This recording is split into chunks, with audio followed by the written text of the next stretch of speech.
morning.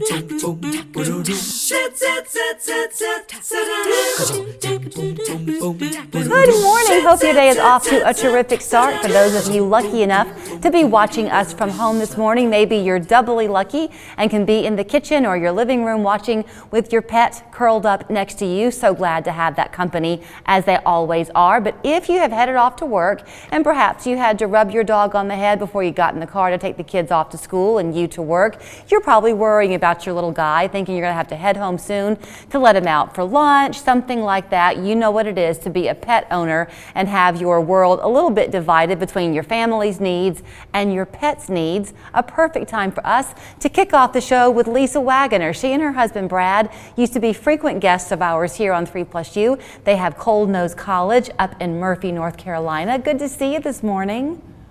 Good to be here. Thanks so much for having me again, Julie. It's always a pleasure to be here. I realized as I was introing you and I talked about your family's needs versus your pet's needs, I thought, boy, Lisa's going to scold me because in your world, your pets are your family. But you wanted to talk a little bit today about separation anxiety in your pets, and I bet that's mounting now that people are kind of getting back into that normal life when their pets were used to having them home. You're so right. We are in this new normal, but with the previous stay-at-home orders and people working from home more frequently, our dogs are becoming used to our being together with them. And while separation anxiety was already an overwhelming issue with dogs around the world, the pandemic has heightened the stress that dogs are feeling, because when people start leaving the home again, the dog has been used to being comfortable with the person, and that absence is startling to them. You know, it's amazing what we understand now about our pets that when you and I were kids, probably no one even thought about dogs and cats having emotions. Is it true or false, Lisa, that some breeds of dogs are more prone to separation anxiety than others? I'm happy to tell you there is no true evidence that some breeds suffer more than others. I think what happens is there can be areas of the country or the world where there may be an over predominance of a certain breed, and so just by numbers alone, that breed, it may seem like they have more anxiety, but in my experience and all our trainers' experience, working with dogs for 7 years now who suffer from separation anxiety, I'm happy to say there is no one breed that has that issue more than others. Is there any one look of separation anxiety? Does it mean that your dog is going to be destructive when you're not home? There is not. So the top three symptoms that dogs display when they're feeling anxious are excessive vocalization, destruction, and that destruction happens normally around points of entry and exit in the home. Mm-hmm. That could be pawing the door, it could be eating the door, it could be eating through the drywall of the threshold. And urination and defecation, peeing and pooping in the house when the owners are gone. So these symptoms occur in absence of you.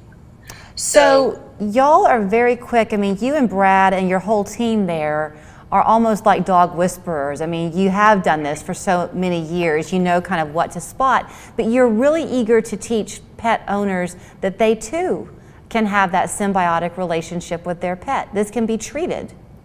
Absolutely, that it can. And what's important to focus on is to understand that this condition is an emotional based condition. Comes from a place of anxiety. So what most people focus on is trying to stop the symptoms. Treating the symptoms, trying to make the symptoms go away, doesn't help the underlying emotion of anxiety. I kind of liken it to a panic attack in a person.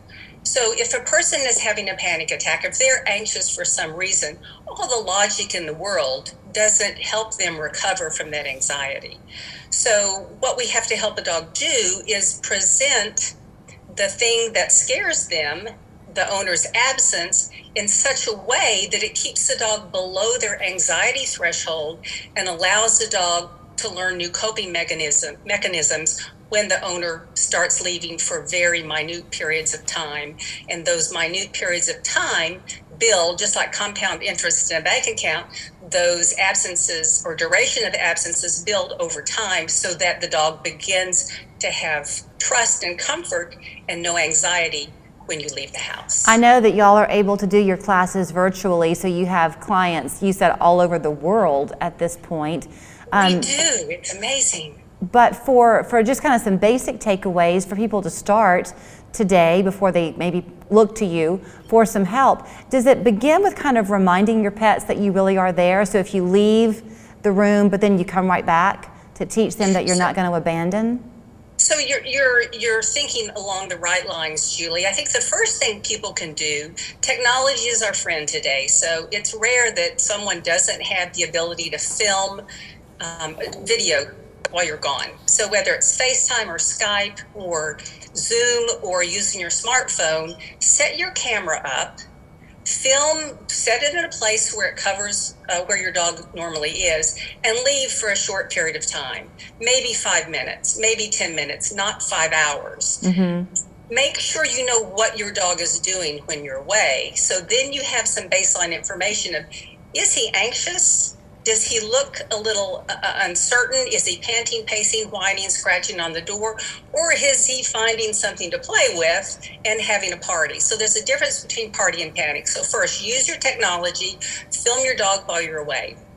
Okay. If you suspect he's a little bit anxious or maybe very anxious, then begin to split your leaving routine into very teeny tiny increments.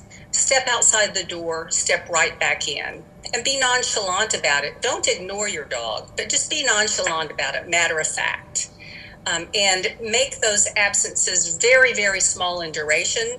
And over time, your dog may adjust to your leaving. Now, if he doesn't, then there are people like us, certified separation anxiety trainers, who can help you. But knowing what your dog is doing is key, and then beginning to optimize absences so they're in very short segments of time.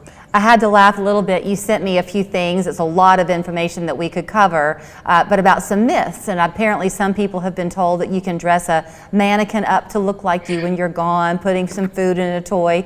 But one of the ones that I've always heard was to leave an article of your clothing because it'll comfort the dog. And you have in parentheses, your whole house smells like you. You don't need that. Now, it makes sense. I mean, our dogs see the world through their nose, so in some respects, it kind of makes sense, right? Leave something that smells like you.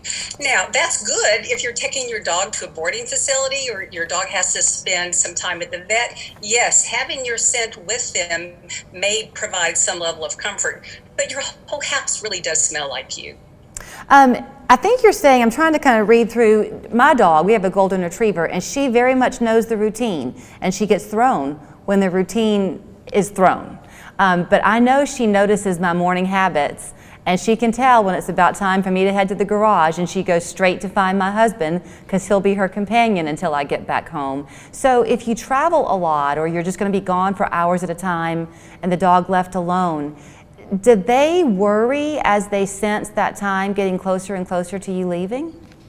You know, some dogs do. Sometimes those, what I call pre-departure cues, all those things we do that sometimes we don't even know what we're doing, but the dog's really keenly aware of what we're doing. They're keen observationists. So my dog knows even before I start to pick up my shoes that I'm heading for the shoes, and shoes mean walk.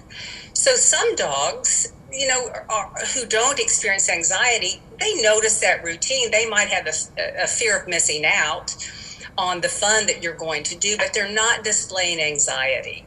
It's the dogs who start to whine or pant or pace or look scared. Their ears are down, their brows are furrowed. They may be vocalizing in some way. And that's what's important, that owners look for, are those subtle precursors to stress, so that we understand, the dog is beginning to be more stressed with each additional thing we do relative to that we need to do before walking out of the house. Okay, I got to wrap it up. I guess the obvious takeaway, don't get upset with your pet. They can't help this. They don't want to be this way, so love them through it. At Cold Nose, if people want to reach out to you, you're seeing what, about 25 clients a week? Yeah, our team of separation anxiety trainers see anywhere from 25 to 30 clients a week. Are people surprised at how... separation. Sorry, go ahead. not only for separation anxiety, but other common dog issues, pulling on leash, digging, biting, barking, those types of common dog issues, we work with clients virtually as well. People who say, I wish I had a dog like that, they can have a dog like that. They just have to train them. You know what? Training is not a luxury anymore. We train our dogs to do things that are natural to them. Digging, biting, barking, jumping, and chewing are typical species behaviors, but yet we don't want our dogs to practice those behaviors in our home. So training helps a dog learn to coexist peacefully in our weird human world. Lisa, always fun talking to you. Tell Brad that we said hello. I will certainly do it. We look forward to it, Julie. Thanks so much for having me again. You bet. You can locate her by going to her website. It's coldnosecollege.com. Their phone number up there in Murphy is 828-644-9148. But no matter what part of the world you call home and love your pet, they would love to help you with their virtual and online classes. We're back after this.